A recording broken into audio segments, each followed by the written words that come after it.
Good morning again, or good day again, or good afternoon.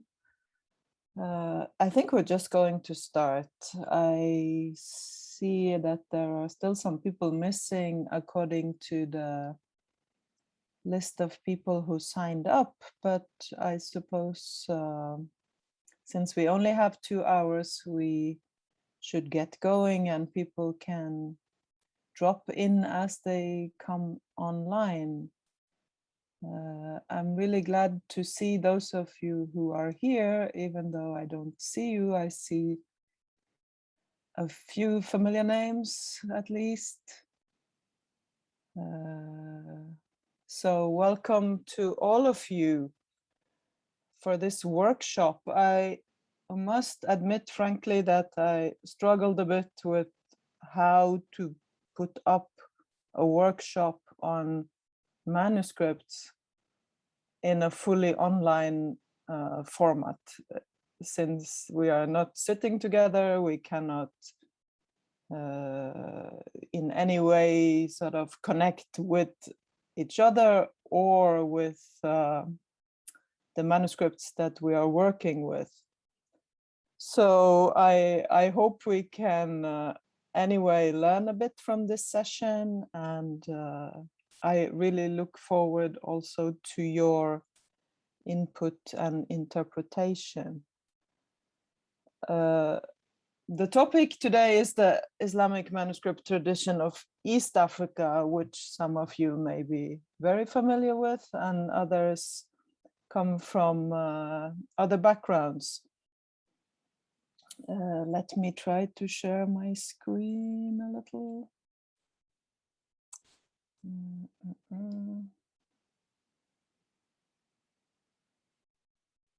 This one. No. Sorry. This is what I figured. Or we might as well actually look at this one. Let's see. Here. This is the one we can look at.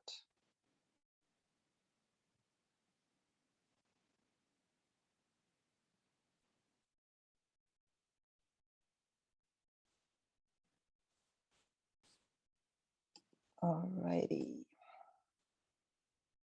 So I think hope you all can see the screen. Can somebody give me a heads up that the screen is actually on?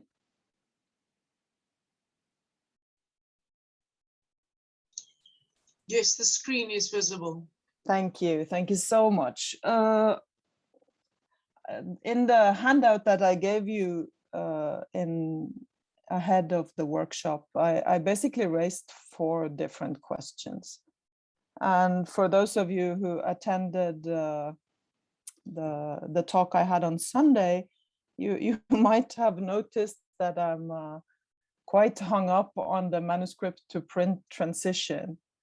And that is for the specific reason that is more or less exactly the equivalent period of the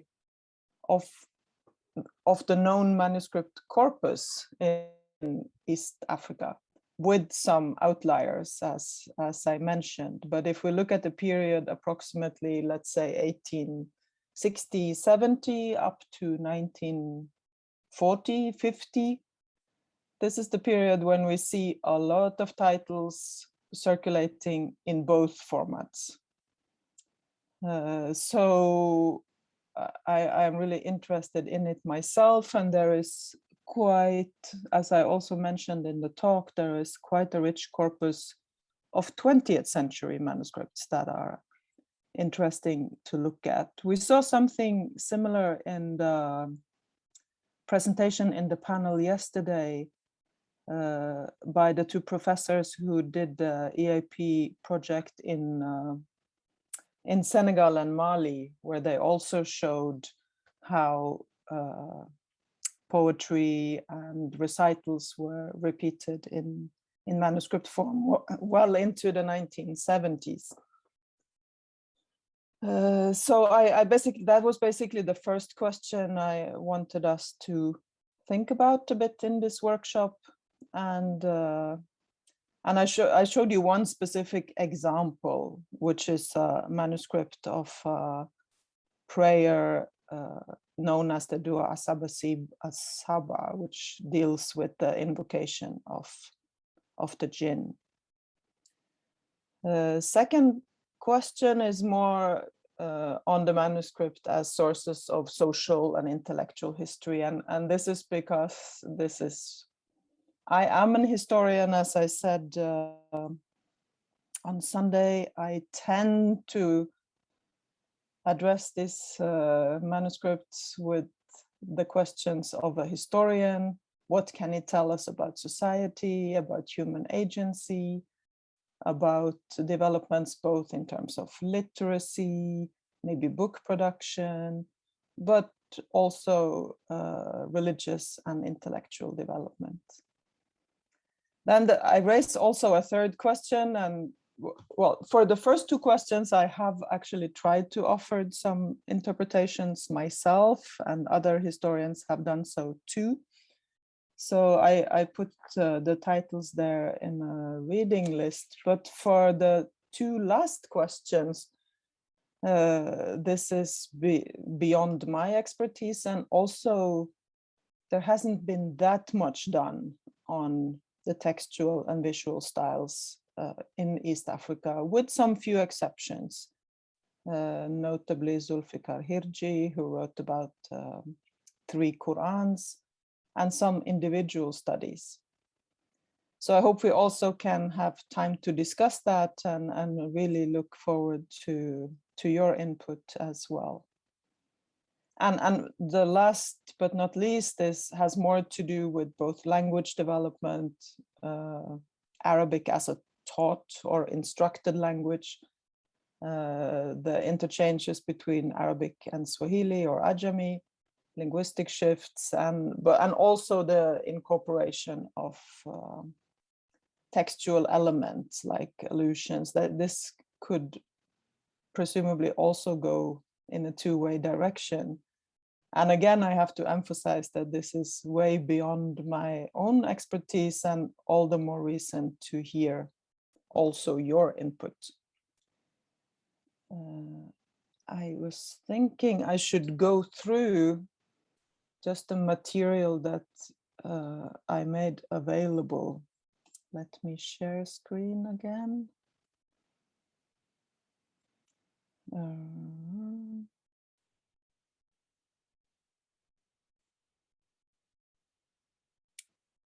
There we go.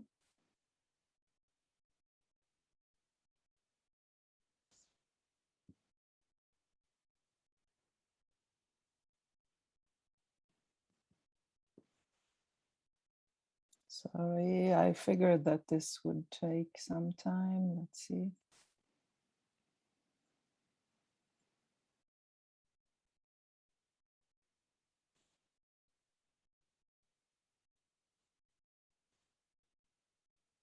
Do you see now the page of the Endangered Archives program?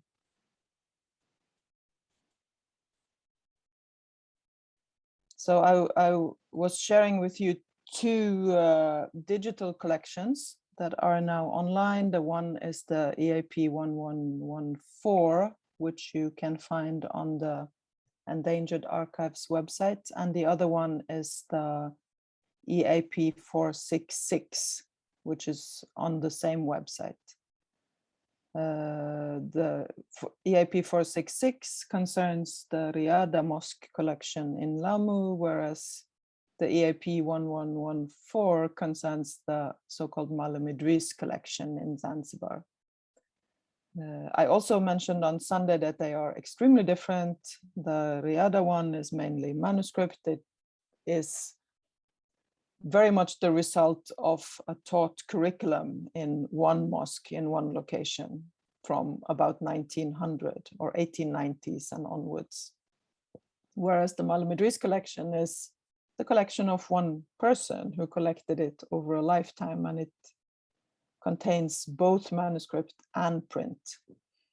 If you're looking for the manuscripts and the Malam Idris collection, they come towards the end of the collection. So from about item 100 and onwards for those who are interested. The last ones have been placed in a Dropbox, which are also made available to you, I hope. And do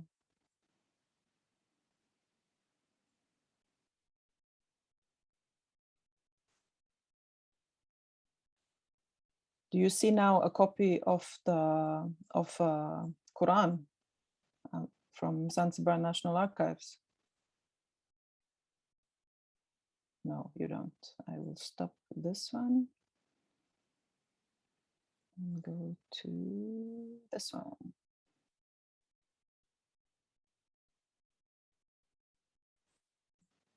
These copies are also made available to you, so you can have a look at them during the workshop. There is one item which is this copy of a Quran, which is now held by the Zanzibar National Archives. And then there is also the full copy of the Dua Sabasib As-Saba. Both of them should be in your Dropbox. And these are the materials that we will work with in this workshop. I will stop share. And let me see. I apologize for the slowness of everything here, but what I didn't really make up my mind if we should work on one question at a time, or if we should go to breakout rooms and work at all 4 questions and then come back. But since we are, I think, somewhat less participants than I anticipated, I think we might have the possibility to do this question by question, and simply start with the first one that is in your handout, concerning the manuscript to print collection. And let me share screen again.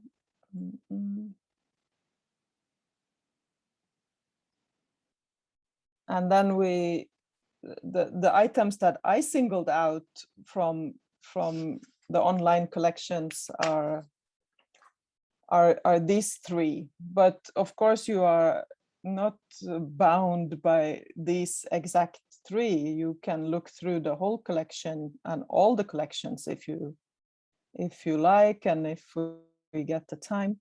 But I just singled out these as examples. This is one copy from EAP 466 that has this sort of feature of being print-like and having a table of contents at the end, for example. And then this one sample of a travelogue written in Zanzibar in the late 1890s that exists in manuscript, contemporary manuscript form, meaning this copy is made shortly after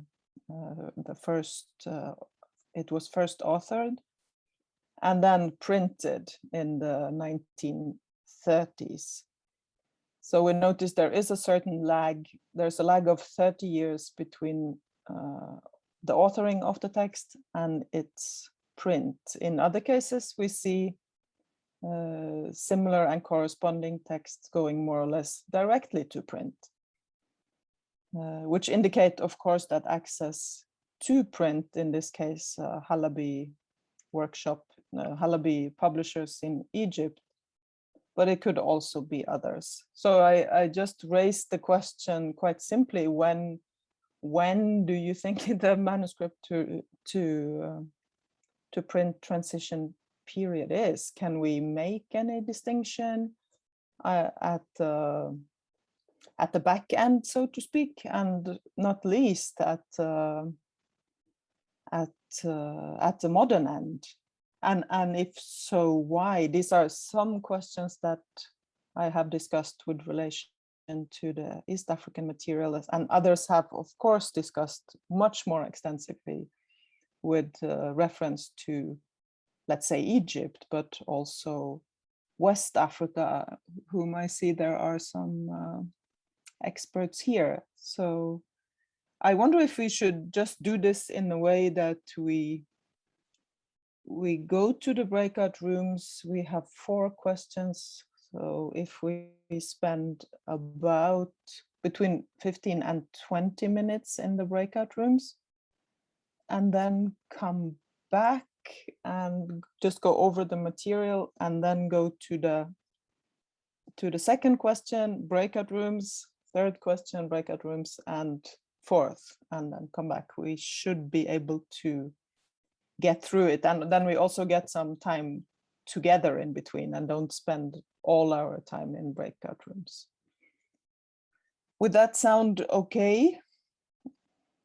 Any wild objections? Then I think I will ask the organizers to set up breakout rooms, and we can get started. I'm looking forward to meet you there.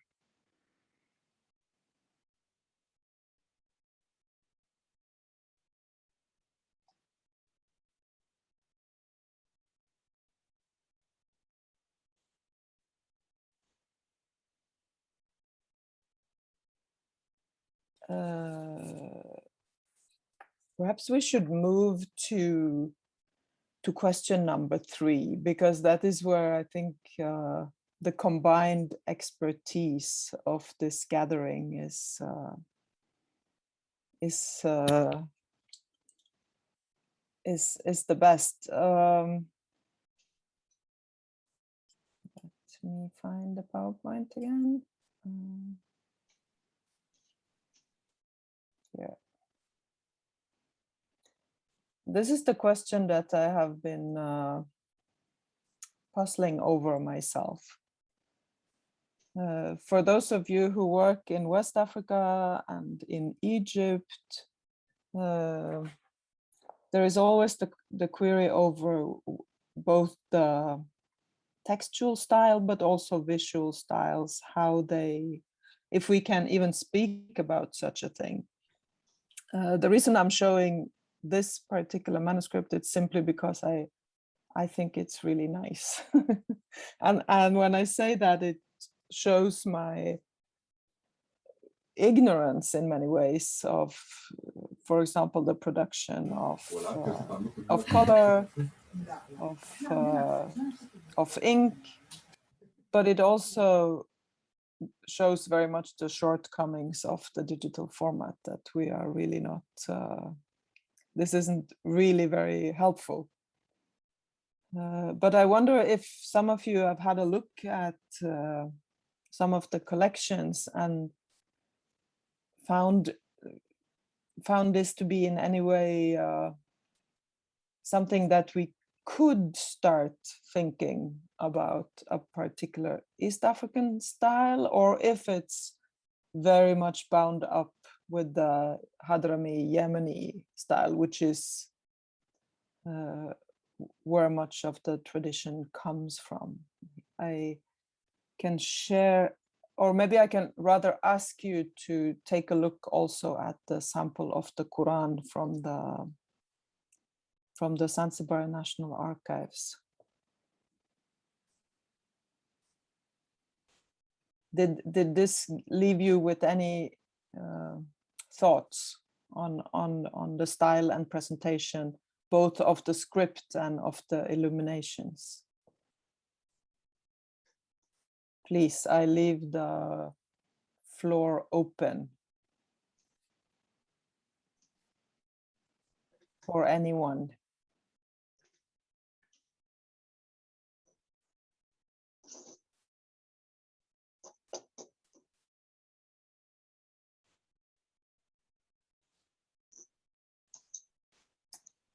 You are welcome to speak in any language, English, Arabic, or French.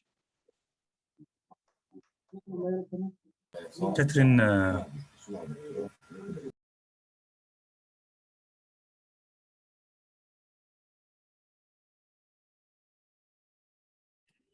Hello, Mrs. Catherine. What you are speaking about and what you're raising has many different aspects. First of all, the manuscripts in front of us, we don't know the source, we don't know the origin. But for us to specify all of that, we need to look at many factors. The first of all is what is known as the codicology, the Arabic script codicology. We have to look at the ink of the manuscript and then the different symbols that we have, in which era, in which time, and then the type of paper, the quality and type of paper that also indicates when and where it was originated, and some of the symbols also that we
because of all of the, for example, in Sana'a, or maybe from Rukuk, and maybe I can tell whether it belongs to Yemeni or not, and the different symbols.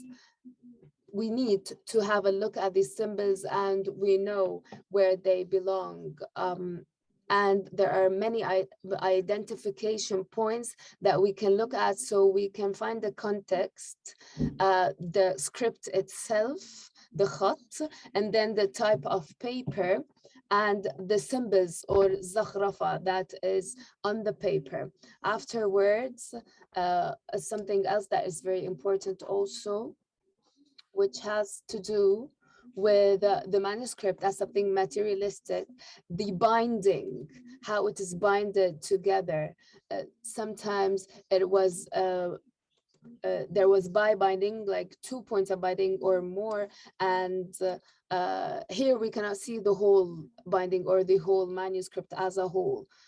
So these are some of the identification points that we can relate to the era and the environment where this manuscript has been produced. Thank you so much. I wonder if everybody could follow. Is that possible to have?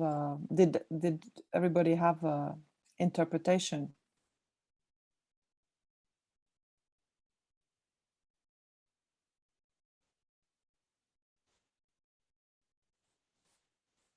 No, you did not. I had it myself, but not all the time. So I'm sorry if I'm now skipping over some of your points, but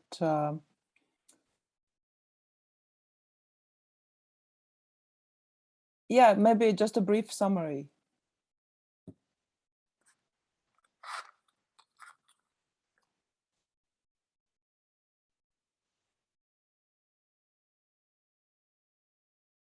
Yes.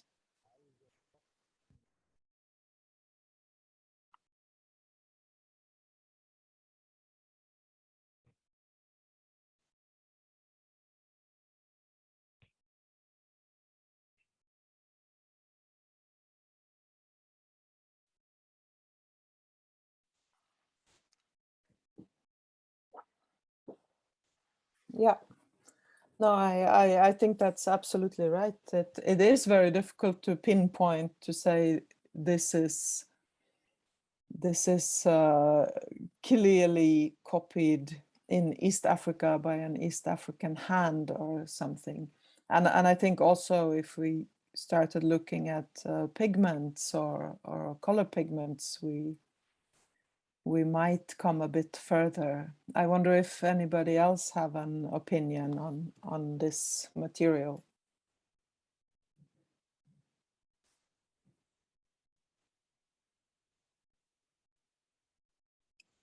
Anyone? You are most welcome. You can have a look at, if you go to the EAP website, you will see more pages than the ones I showed you directly.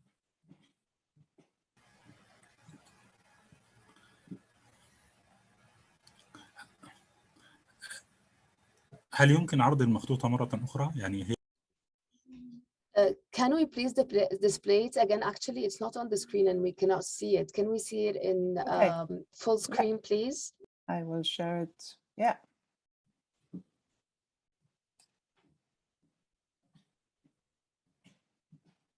Do you see it now in full screen?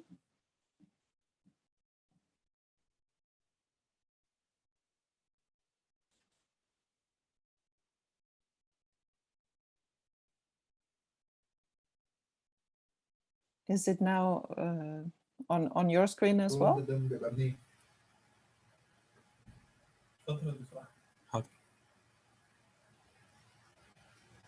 نعم هي واضحة. نعم.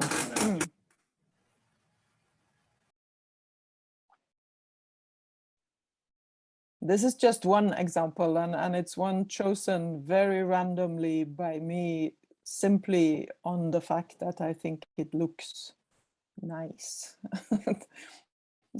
for no other reason than that. It has a striking visual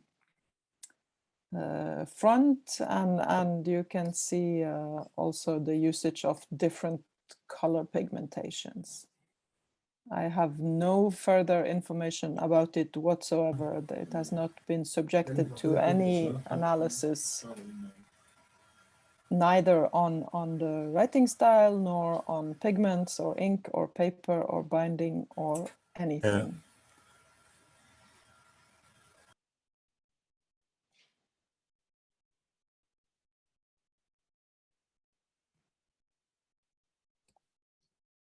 Actually, Catherine is not really choosing it, whether it looks visually nice or if it's full of colors and pigments or anything like that. يعني يرتبط I think it relates to the analysis and the studies, the codicologies itself. And this, as we can see, we have the Naskhi, the modern Naskhi. It's modern, I believe it's modern, maybe the 10th century Hijri, or even more recent. So this is a Naskhi, a text handwriting of Naskhi that is modern. And if we're what I'm saying is it's probably after the 10th Hijri century. How about if we look at the artistic symbols, this has some of them, and these are just, let's say they are modern additions, really. Modern symbols are here just additions. I do not think that it shows any sort of specific patterns from a certain era, from the Islamic heritage or legacies. And actually, I think that this is not a very high quality manuscript or version. It's actually of low quality. And it was just handwritten by one of the scribers, and it's, by the way, this is not symbols, artistic symbols by an artist. It's just by the scriber probably, and it is a little we cannot identify the era from these artistic symbols or the handwritten text by any means. We can only say that this is just a modern version. If I want to analyze it or something, I will just name it or label it as a modern version. Even when it comes to the paper, I think there are some indentations in the paper that I can see. And I think that it was bitten by some sort of insects or bugs. So I really cannot tell where it came from and when it originated also. As for the indentations that we can see, or these holes in the papers, and also maybe from humidity, I cannot really tell here from the screen whether they're just indentations or due to some insects or bug infestation.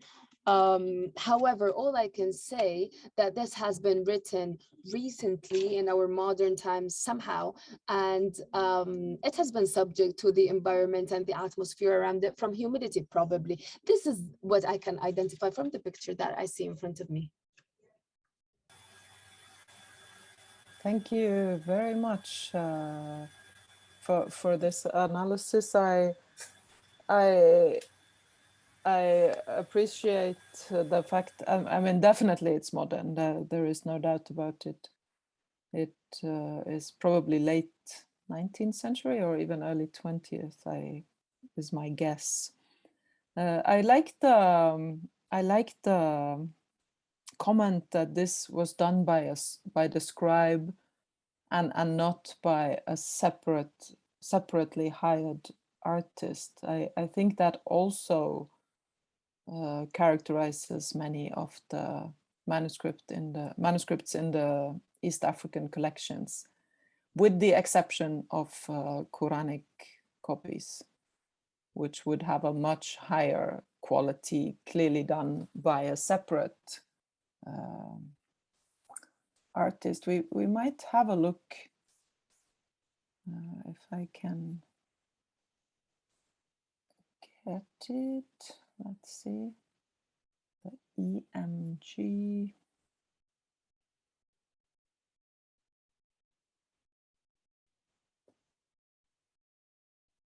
EMG and Treffers X. Let me see. This one. Can you now see the set A/1-2? Is that what you see now?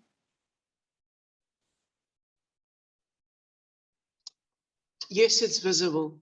You see the front of the copy, Quranic copy?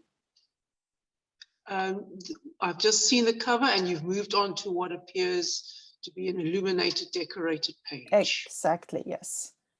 Yes, this is a copy from the Zanzibar National Archives, and it shows a whole other level, of course, of artistic craft, which is where you clearly have artists at work. It's also older than the one in the Riyadh. Its origin is also not quite clear in this case, but this one is not unlikely to be imported to East Africa. But if anybody has any input on this particular copy, I would also much appreciate it. And if you want me to work through the pages, I'll be happy to do so too. Just let me know. This would be the way. These are just sample photos for it. The photos were taken for an exhibition, not for the purposes of digitizing. They were simply taken as samples for an exhibition which focused on Quranic copies overall, like this one. In this particular image, sorry, I'm an English speaker. In this particular image, I can really see the glistening of this burnished paper that I did see in some of the manuscripts in Timbuktu. So, and what's intriguing to me is that the archive has, or the custodial institution has clearly interleaved this volume with tissues to either preserve the gilt, and also there seems to be some sort of issue with the ink offsetting or something like that. which could potentially give clues to the composition of the ink. In terms of the lack of dating, is a point of departure potentially when the manuscript was acquired by the institution? Yes, this is the issue with many of the copies that are in the Zanzibar National Archives. They were originally collected by the Peace Memorial Museum under colonial auspices, even back to the 1920s and 30s. And in some cases, the transmission or the acquisition papers have not followed. Ah, yes, not an uncommon problem. No, that's exactly quite a common problem. So in this case, I'm not actually 100% sure. I don't have the hand list in front of me. No, don't worry. It's just that as an option for these collection sort of where to start, at least to create a baseline of, well, we know we had it from the 1920s, etc., etc. It at least gives some sort of benchmark. Yes, yeah. To proceed from No, the absence of anything else. Any input on the script itself? I'm afraid there I'm not an expert at all. Okay. Anybody who feel called upon? I'm also not an expert. I really wouldn't be able to say very much except for Nasr in general.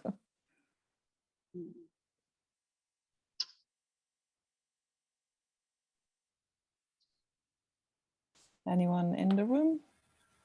هل فقط يعني أريد أن يعني الصفحة يعني تكون can we have the page longitudinally, like vertically? So can we say vertically if it could be rotated, please? This is upside down. Oh, okay. Yes, in that case, I would have to go to each one individually. But the one you see now is not upside down, is it? Or now? Yes. Now you see it the right way, I think. نريد Can we have one of the pages that do not contain ornaments or symbols, artistic symbols, so we can focus on the script or the handwriting itself? Maybe this one is a good one.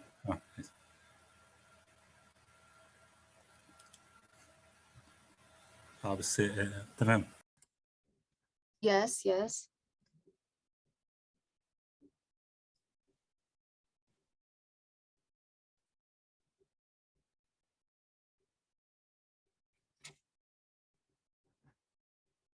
Meanwhile, I'll go and get the hand list so I can tell you as much as I know about it. One moment.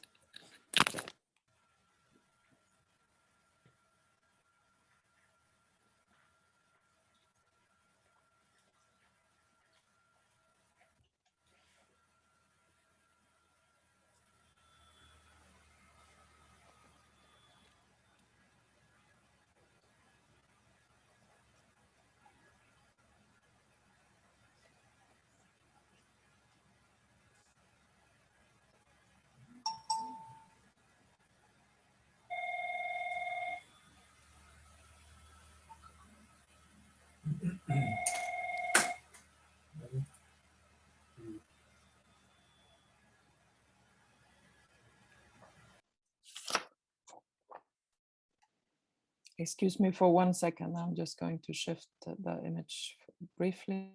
Set an A1, 2. Okay.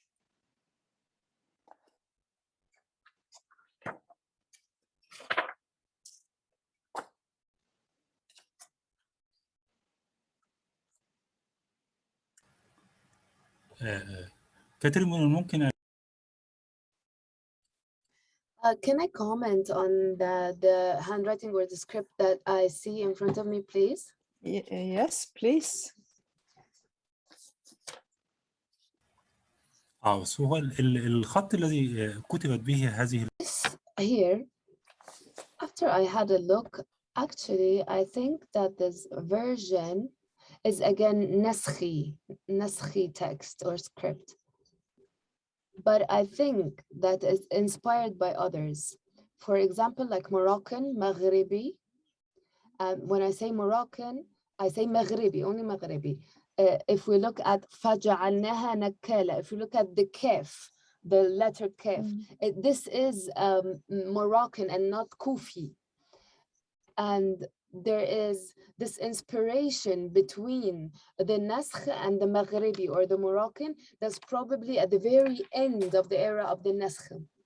And also, قَالَ إِنَّهُ, the letter Ha is Ha Ruqa of Khatt or writing Ruqa. And this is one of the modern ones that came from the Ottomans era. I think the beginning of the 9th century Hijri, 915 Hijri, to be very specific. And Ha is Ha Ruqa. And Ra is Wala, for example, Wala Faridin Wala Dhikr. This Ra that is inside between it is a little bit, has a different curve. So it is naskhi, however, it is inspired by ruqa in some letters and kufi, al-mabsut kufi in some others, or simplified kufi in some others. I think it goes back to the even after the 10th century Hijri, because it wasn't written like that at that time. This is like a combination of inspired writings or script along with the naskh, because there is Thulus, there is Moroccan, there is Kufi, and there are these, all of these indicators that I can see, and I am saying so after 10th Hijri century, this is when it was produced. Thank you so much again, Dr. Ahmed. I also, in terms of well, we don't have the custodial history, but it would fit well with the rise of Zanzibar as a location that could afford to or acquire these types of highly illuminated and valuable manuscripts. I wonder if anyone have any input also actually on the illumination here, the style. It is also something that I know very little about, and of which there is no particular record in the hand list. Is there anybody who feel called upon for this? I think Mary mentioned the use of guilds, but anything particular about the actual ornamentation?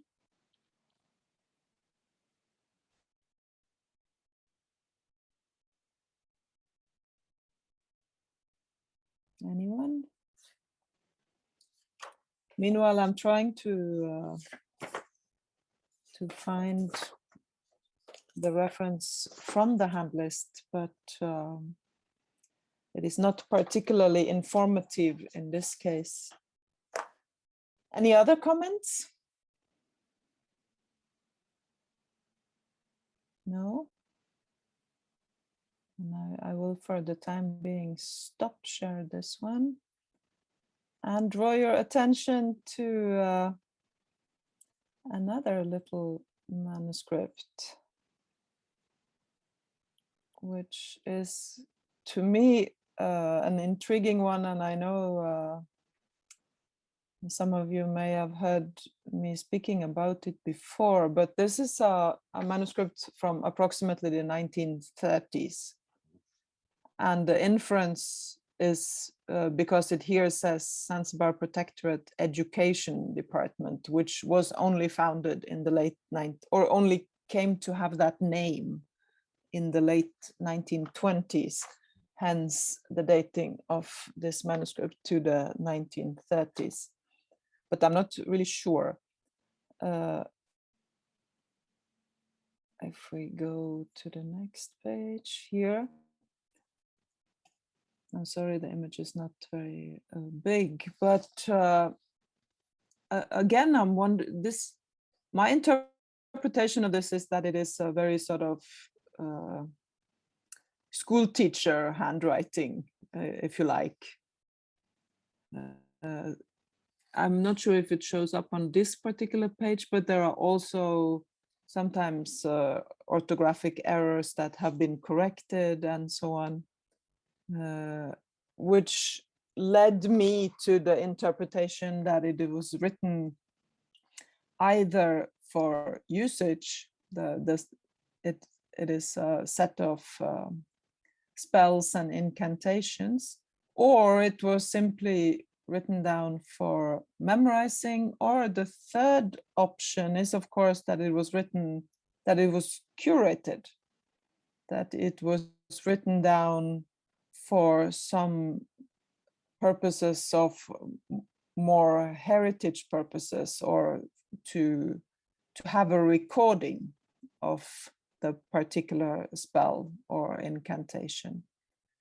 I think maybe this one page alone is not enough to draw any conclusion, but I would again be interested to hear your input. هي both ممكن on أن the تكون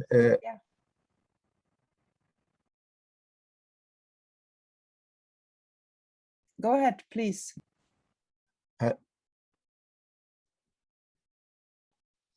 Can I speak, please? Yes, please.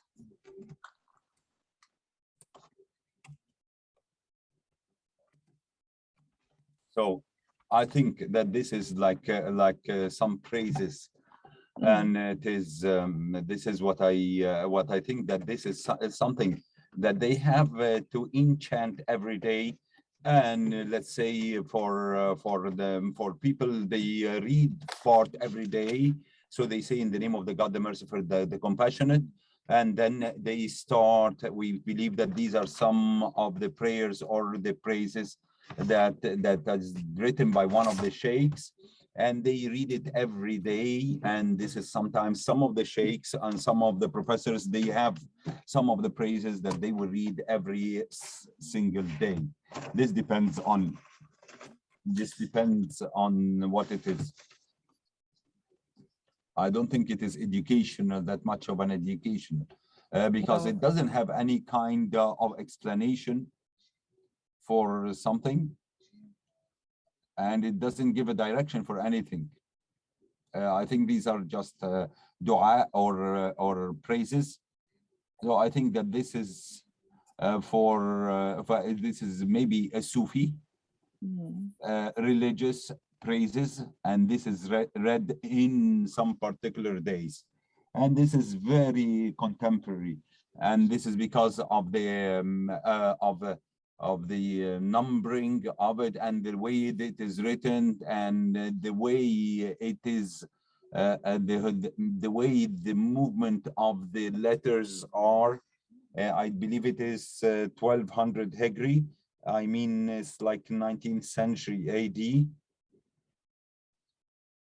Well, it is, in fact, it is 20th century, actually.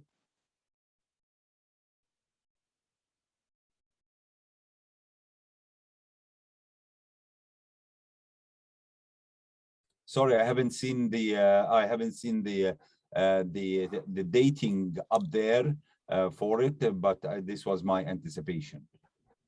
Yes, no, thank you so much for that interpretation of it.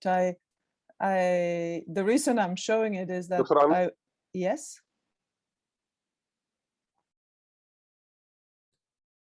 This picture that we have, and the page on the right has praises, dua. This has been mentioned in it. The names of some of the genies, and this is in North Africa and in Africa as well. These are the names of the genies, the masters of genies. So this is more like magical spells. So it is sometimes related to the Sufis,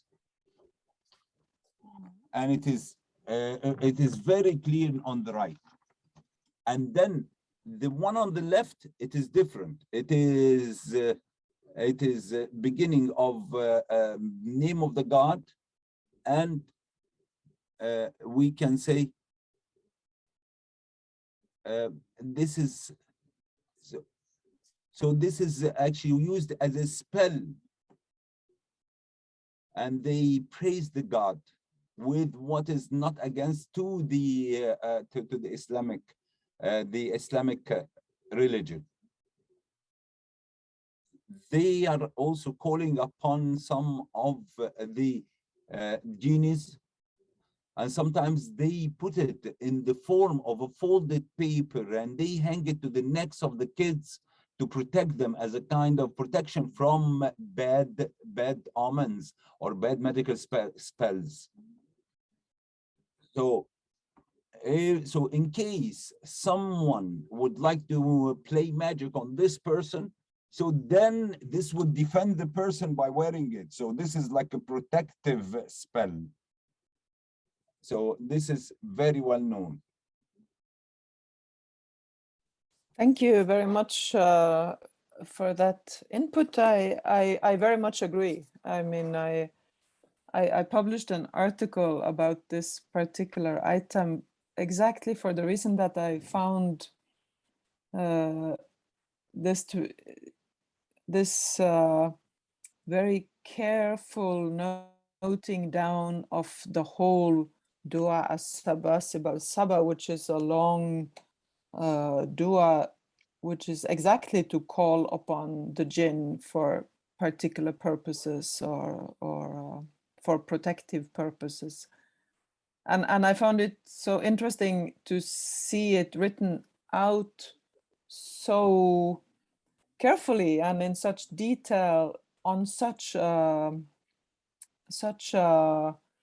both modern but also sort of low-key piece of paper, which is the notebook of the education department. And that's what raised really my question, why exactly was it written? Of course, we cannot know, but we can speculate that maybe the person wrote it for the purposes of recitation, that it was actually used. Or maybe the person wrote it more to keep it, to make sure, to enshrine it in text, if you like, in a period where modernity was certainly also growing in Zanzibar itself, and where this kinds of incantations were coming increasingly under criticism.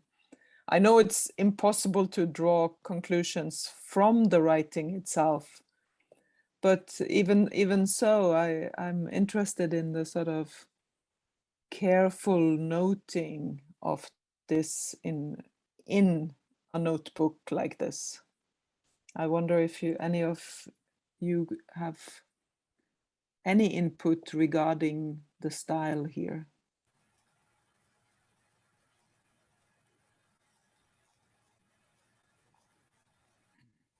يعني لو Please, Catherine, I want to say something. Please. It is not the style exactly, but I would like to refer to something in this paper. Even if we don't know the history of this manuscript, but we can count on it in something. So the dating of it. So putting the papers together and binding them together in this way. So you have, if this dates back before the 20th century, so putting the papers together, so these are new ones because the way it is putting them in and in this form. So this shows that it is contemporary. If it has been, or if it had been older, we would have found it with where the mouse is. We don't see his mouse. Would you please tell him that we cannot see his mouse? So I'm just passing it. So we don't say.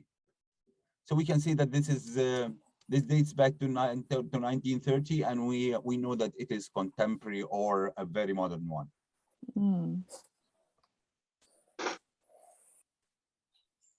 Which raises more question regarding its usage, I think.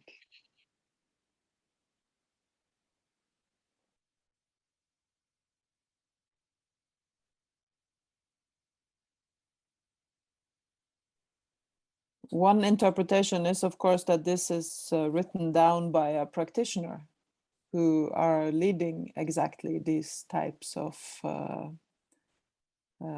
rituals or dua circles or jinn incantations. This is, I think, the most likely and the most obvious answer, but it isn't the only one.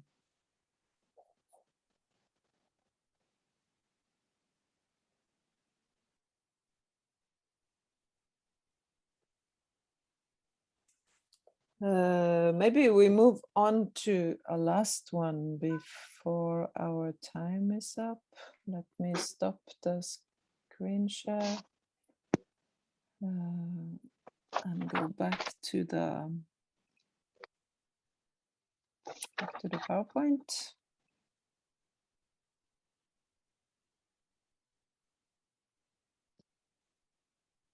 These are the Quranic copies that Zulfikar Hirji has published, that are Qurans from Siu in Pate in Lamu, where we are again back to the question about style, both the writing styles, the uses of the knotted tamarbutas, and the particular use of colors and illumination. I'm sorry about the photograph here, but I refer you also to the article itself if you want to look more closely at it. These are both produced in East Africa, but have ended up in various locations due to sale. Again, I find it interesting. Can you see my cursor, the one I'm pointing? Zulfikar Hirji draws attention to these these knotted tamarbutas here, and yeah, great, thank you. And again discusses this with reference to the development of a particular East African scribal style. I have no idea. I am in no position to say this is East African scribal style or not, but maybe some of those of you present here today have an input and can refer it to other styles, whether North African, West African, or of course Yemeni, which would again be the most likely link.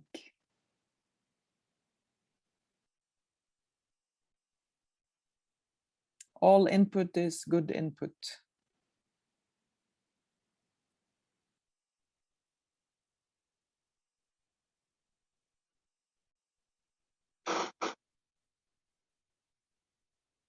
The floor is open.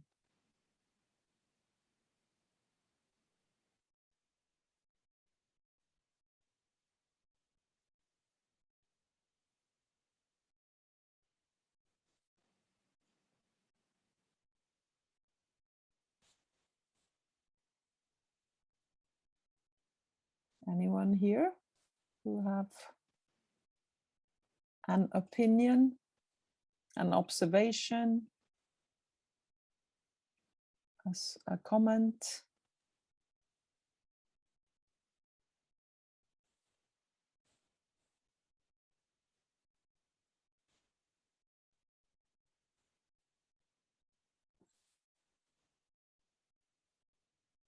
It is certainly very different from the Quran we saw in from the Zanzibar National Archives.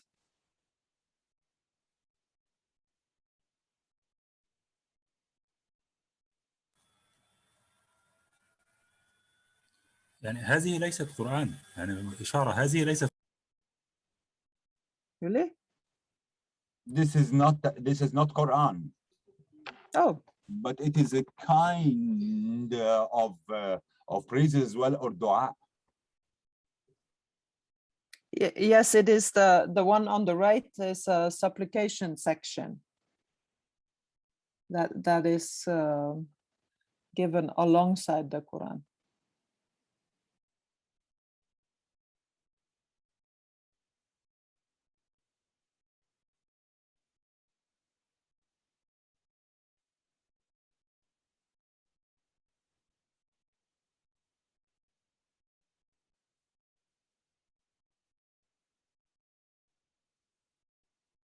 And what would you say about the writing style of that supplication section then?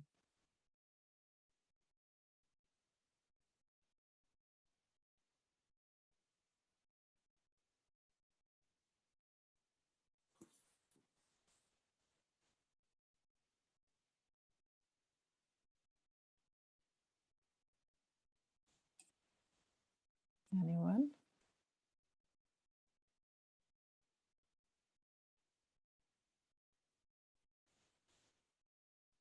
Just silence.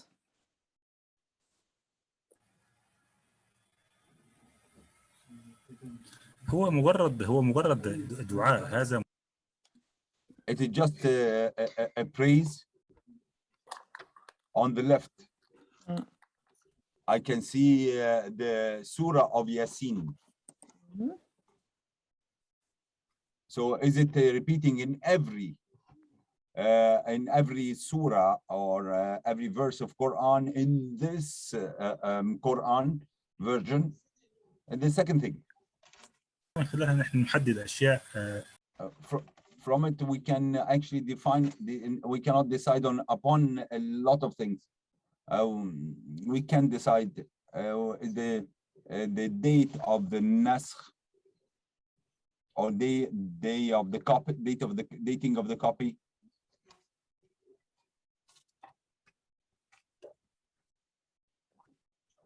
No, in this case, I simply refer you to the publication that is listed on top there by Zulfikar Hirji, because he in that article he does a comparison between three manuscript copies that all originate from the northern part of the East African coast. So he's both looking at comparisons in terms of its production, its custodial history, but also to some extent about the style of the script and of the illumination. So from the point of view of Quranic production in East Africa, actually these three are some of the three major copies, major known copies produced in East Africa itself that are held in collections, not in private ownership.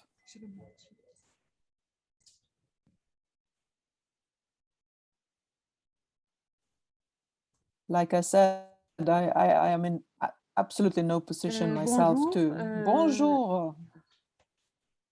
Bonjour.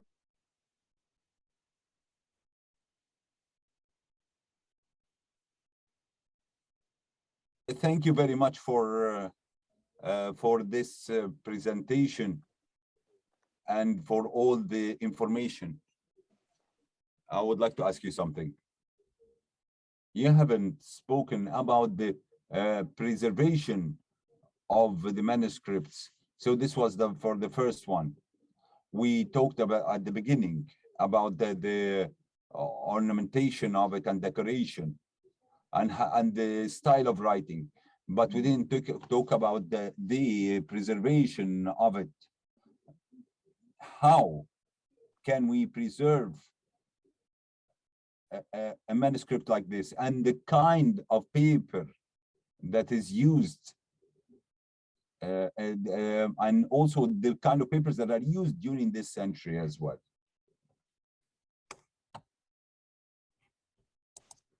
Thank you so much for that question, because that, I think, is the core question here. All of the manuscripts that are in EIP 466, which are in the Riyadh Mosque, all of the manuscripts and prints that are in the Malam Idris collection and in similar collections throughout East Africa, they are not conserved at all.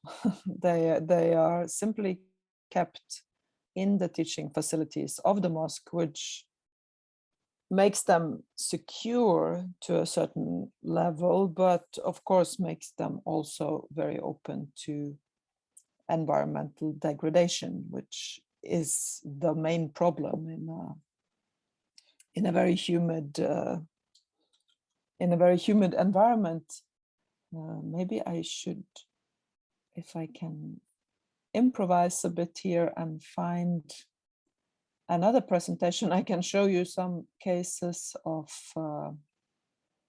what it really looks like. I have showed you, let me see.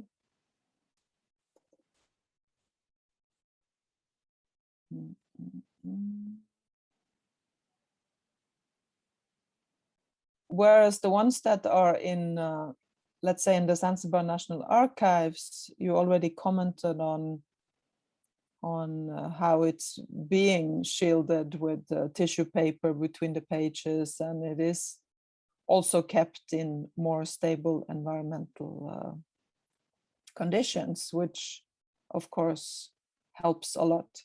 The same is true for material held by the Zanzibar National Archives.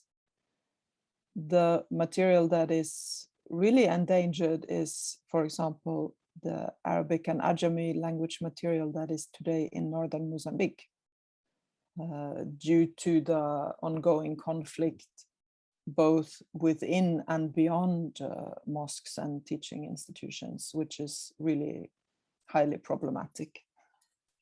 It is also, of course, a problem as elsewhere that the state institutions that hold these archives do not always have sufficient funding to keep them in a good way, which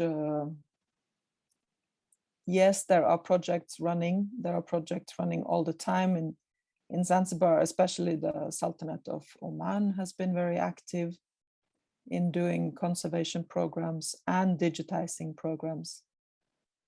I have to say, frankly, I'm always a bit sort of, when we do this digitizing projects, we digitize a lot. We take all these photos, upload them to the Endangered Archives Program website or other websites. And then we know, of course, that the physical objects are left almost without any conservation whatsoever. Let me try to share with you just a sample, since you asked, because it's a very, very pertinent question. Let me see, share screen.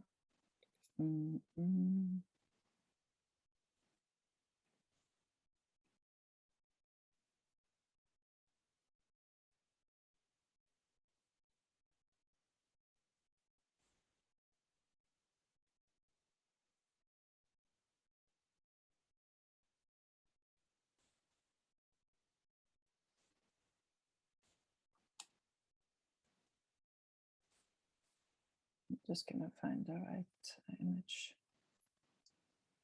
here. Do you see a shared screen now, or? No, you don't.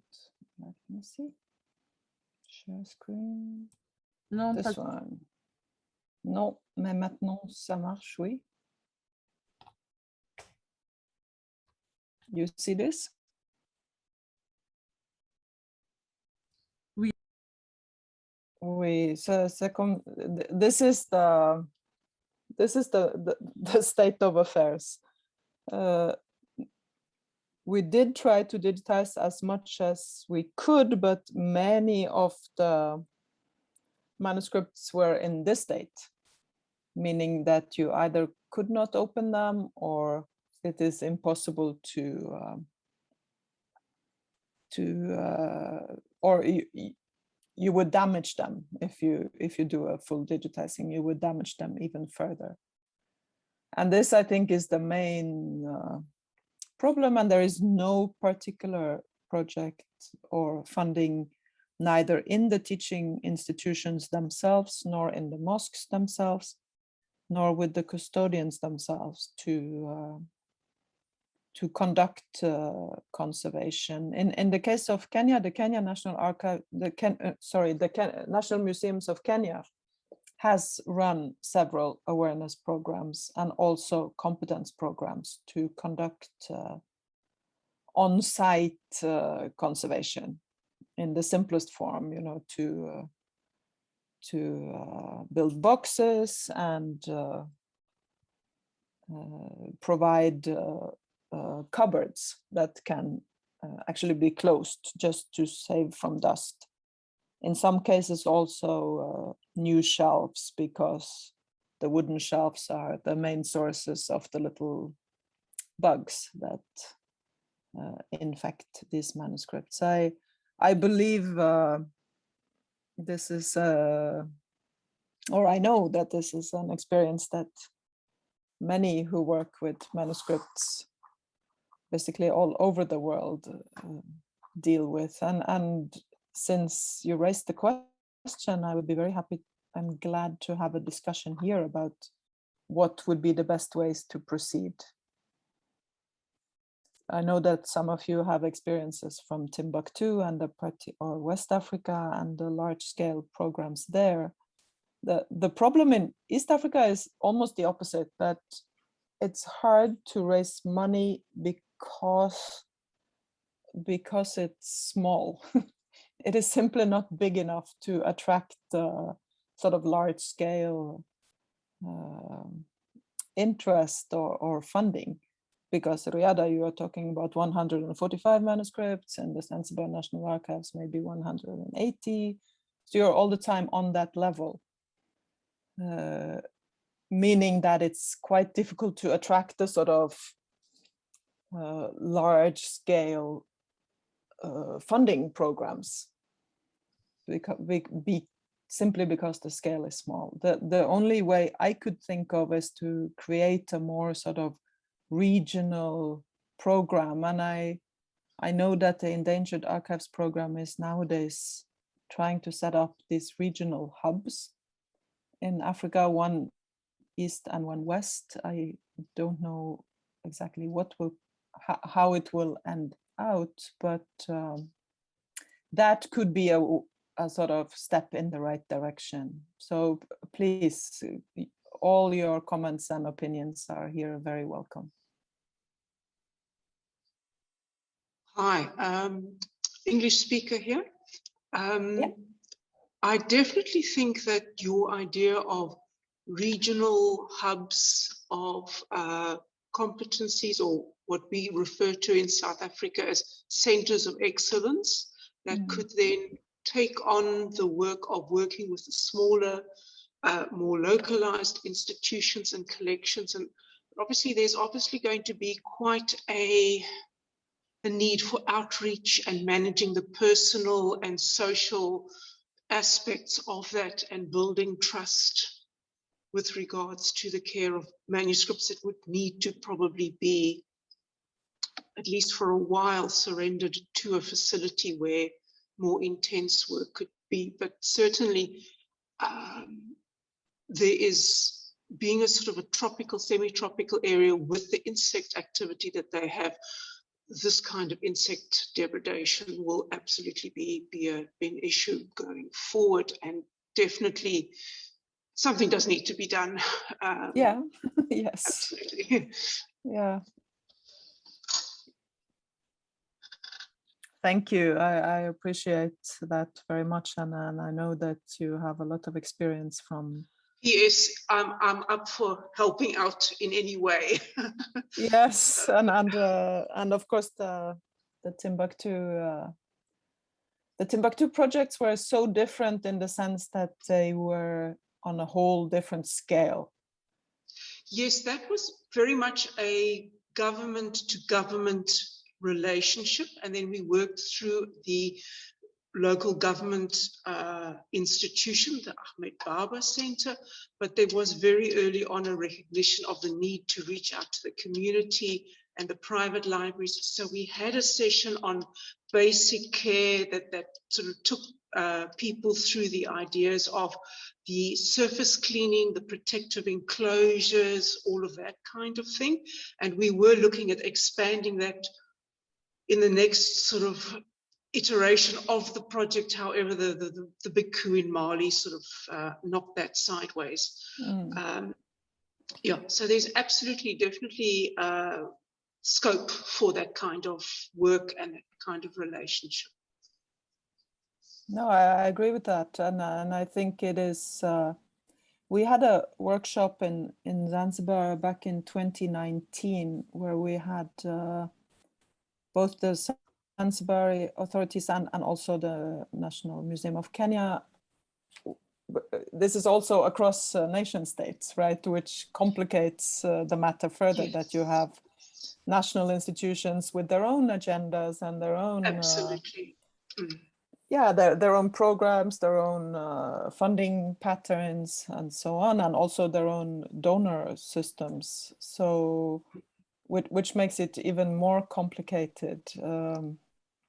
But again, it's in and of itself, each individual collection like this one isn't really that costly if to conduct exactly this type of minimum conservation Absolutely. and minimum interventions. I've made that budget so many times, and it isn't really that much, which presents almost as a kind of problem. Yes. Because the big donors are not interested, and it's small potatoes, and yes. sometimes because digital is the fashion at the moment, that's where everybody's attention is, that's where the status and the hierarchy is in terms of institutions being able to sort of boast about their achievements, and sadly the actual grubby original document gets left by the wayside, which is very sad. I think we must learn to better advocate for this aspect of the collection and make the stories, their stories, compelling, which I think in terms of where your analysis and building a sort of a picture of where these objects come from and how they were made and how they relate to social and political things is quite critical. Thank you for that.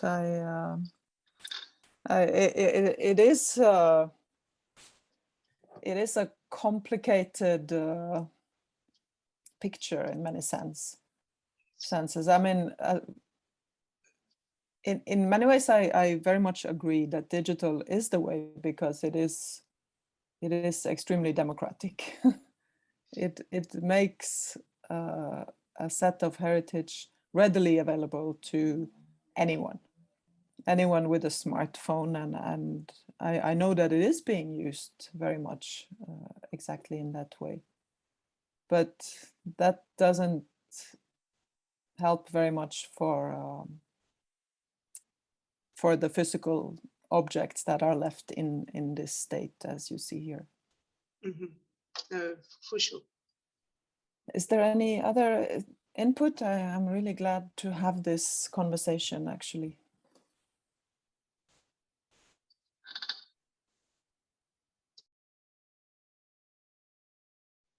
I have some questions in the chat. Maybe we can take that. If there are no other comments on the topic of conservation. I think it is also fair to say that there is also cases when there is or this, now I'm speaking more about experience in Mozambique, that there is a lack of trust in government institutions, meaning that people are not very willing to part with heritage like this and deposit in archives, which also presents as a problem, of course. I'm going to read a little bit from the questions. In your opinion, how are educational manuscripts different from others, and how to evaluate their importance from a codicological point of view? Yeah, that is a very good question, and I think perhaps exactly the question I was pondering over this this notebook manuscript that we saw of the jinn invocations, because it makes it exactly difficult to judge what is an educational manuscript. Was it written to be used, to be actually recited, or was it used to be passed on or transmitted in the sort of knowledge transmission tradition? Of course, we cannot know, and that's actually why I raised exactly the question of can the manuscript itself give us any hint in this regard? Can we say something in terms of that it presents in a pedagogical way, for example, or that care is taken to make the script itself clear and readable? I think I would make the argument. I would make this argument regarding the jinn invocation text, that if it was only for usage, the practitioner would have written it more. I wouldn't say sloppily exactly, but less defined. But I'm not sure. I am really not sure. So if I'm going to throw the question back, it would be more, how do we actually differentiate between what is educational and what is direct usage? In some cases, it's obvious. A person has written down Dalail al-Kharat or something for his or her own usage, and it's sometimes even stated, and to carry it around, to recite it on relevant occasions. In other cases, it's really not that clear. Did that answer your question? Anyone whoever raised the question? I know I answered the question with a question. Sorry for that.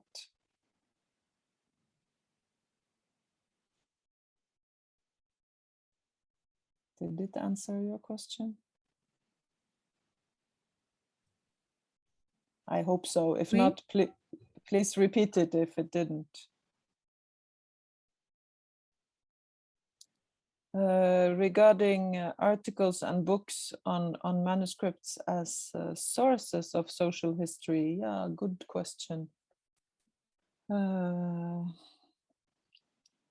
Maybe the references I'm going to give you are a little bit out of scope, because since I work mostly with East Africa, my go-to comparative reading is very often Indonesia, in fact. Simply because you do see very many of the same texts, and I tend less to refer to the West African corpus, which is on me more than anyone else. But there is a really good book out just now by Ismail Al-Attas, which is entitled "What is Islamic Authority?" I think it's 2020 or 2021, where he goes to some of the textual traditions, both in manuscript and print, and looks, for example, at how individual teachers established their authority on the basis of the text itself, the object of the book, or the library as such. That's one recent example I can think about. But as a methodological tool, there are also some service in Indonesia on where they describe libraries of the Quranic schools or the pesantren of Indonesia, with a slightly more sort of developed methodology of what are we looking for. Who are the students, for example? What are their social backgrounds? Can we know something about their educational history, and can we follow their lives?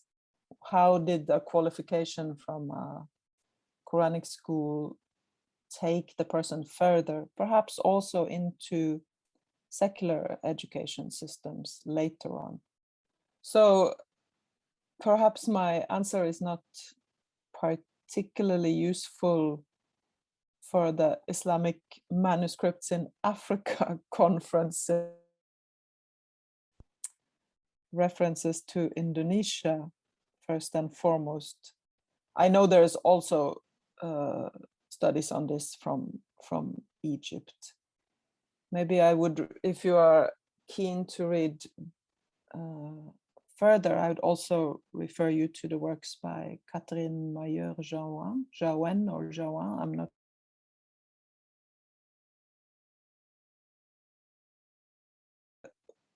Which is on the manuscript to print transition and how it cohabited for a long time in libraries in Egypt.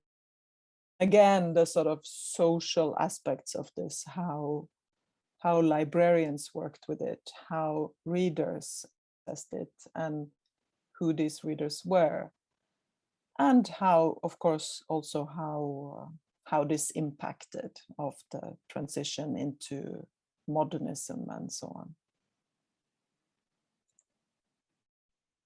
I can write her name here, maybe in the chat.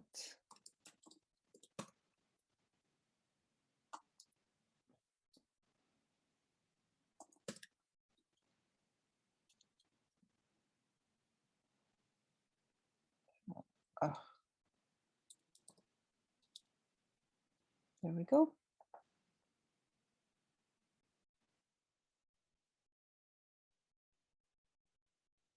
And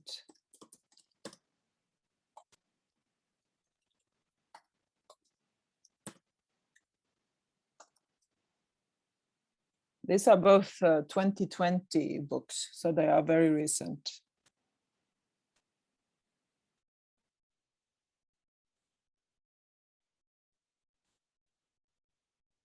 Is there any other comment or question that we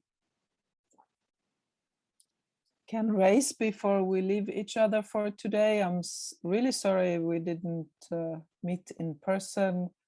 I was a bit hesitant about how a workshop would work when we sit each beyond in front of our screens.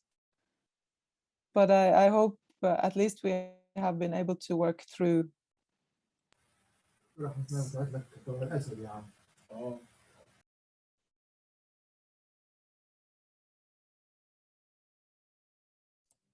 Catherine, can I say something? Please. Before we conclude this panel. Please. The differentiation between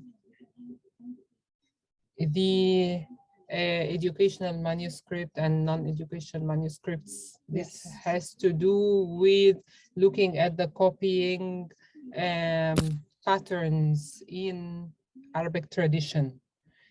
Is it through dictation or the authoring the book themselves or some of the students that were commenting on the work? And this will allow us to differentiate between original text, author texts, and the copied texts. And if you find the copier talking at the beginning of the manuscript that this allama or scholar said blah blah blah, so this is the copier saying that this is a copied work. But if they say God's poor slave is writing this text for blah, then we know that this is the author themselves, or when this person transmitted that from that person and so on and so forth, then it has been transmitted, a transmitted text. So this is what is used on differentiating between the different types of manuscripts. Thank you very much for that. I agree with you, and of course this is what we are trying to do. Sometimes you can also make that differentiation quite clearly just from the states or from the collection where the manuscript is found. If it is in a teaching institution, you can assume that it has been used in an educational context. But again, there are many instances where I'm really unsure of why, for what purposes this particular manuscript was made. Perhaps even more so when you are in the 20th century, because then you see less of these introductions that say why this is copied or for whom or for what usage. It's simply written down in a notebook, like I showed you, without any explanation whatsoever. I see the last question now is on the aspects of making manuscripts in the East African region. I'm sorry for getting this question again, because the same one came up on Sunday on which paper, how paper got there. This is something that really should be studied much more. There are a few handful of small studies from the Zanzibar National Archives. That is the only ones I know. There is, again, no regional overview. But I am being reminded now that we have 2 minutes left of our session, and I would like to use those 2 minutes to thank you all for your participation, and again thank the ASMIA conference for facilitating in such an excellent way. Thank you to Dalia, thank you to the team. Thank you to the interpreters again for always being with us. I look forward to see you one day all again in person, hopefully.